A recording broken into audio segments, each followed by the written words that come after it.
Wednesday, January 11th, marked the 10-year anniversary of the opening of the Guantanamo Bay detention camp at the United States military base on the island of Cuba. Hundreds of demonstrators gathered at the White House to participate in a rally organized by several human rights organizations denouncing the United States' use of torture and the continuing operation of the Guantanamo detention facility. Naeem Beg of the ICNA Council for Social Justice says that the United States' policies of indefinite detention and torture associated with the Guantanamo prison contradict United States laws and values while dangerously tarnishing the country's image abroad. It's been 10 years, and Guantanamo Bay is throughout the world seen as a symbol of torture and a violation of human rights. And that's where we would like Guantanamo to be closed, so that the world should know that in America there is a rule of law and there is justice. And that's where we are asking our government to try these people in courts, bring them to court, try them for their crimes, and those who are innocent, let them go home.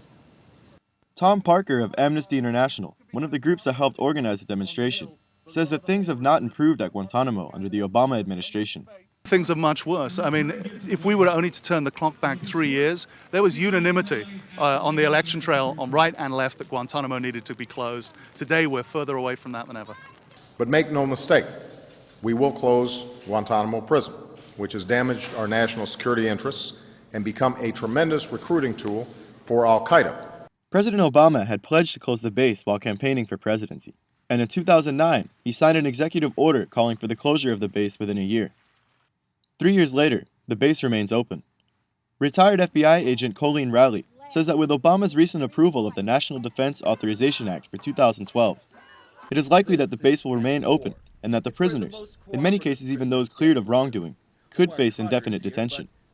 Very few Americans, number one, even know that Guantanamo is still open, and now it's open indefinitely. The National Defense Authorization Act is likely to keep it open indefinitely. There are 89, somewhere like 59 to 89 people who have been cleared on Guantanamo and cannot be sent back to their home countries, even though they're innocent.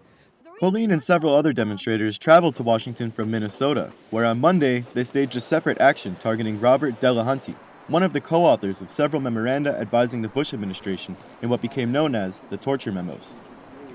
Well, 10 years ago today, Guantanamo opened, but 10 years and 2 days ago today, a memo was written, co-authored by John Yoo and Robert Delahanty of the Office of Legal Counsel, which were the Bush administration lawyers, that laid the groundwork for not only all of the laws being violated, including that we can detain people indefinitely.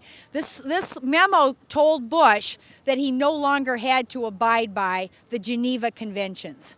And they used the loophole that non-state actors, Taliban, al-Qaeda, anyone that they could accuse of being a non-state actor, was not entitled to the protection of the Geneva Conventions. In Minnesota, Robert Delahanty went on to become a law professor at the University of St. Thomas. So on 10 years ago and 2 days ago, we did a march in Minnesota. Then we got into a van and came to Washington, D.C. The White House released a statement insisting that President Obama was still determined to close the Guantanamo Detention Center, now a decade old. But with Obama's recent approval of the NDAA and its provisions for indefinite detentions, few demonstrators were convinced that the White House is finally willing to act on its word to shut down the Guantanamo detention camp and ensure fair legal process and treatment for detainees. This is David Doherty with the Real News Network.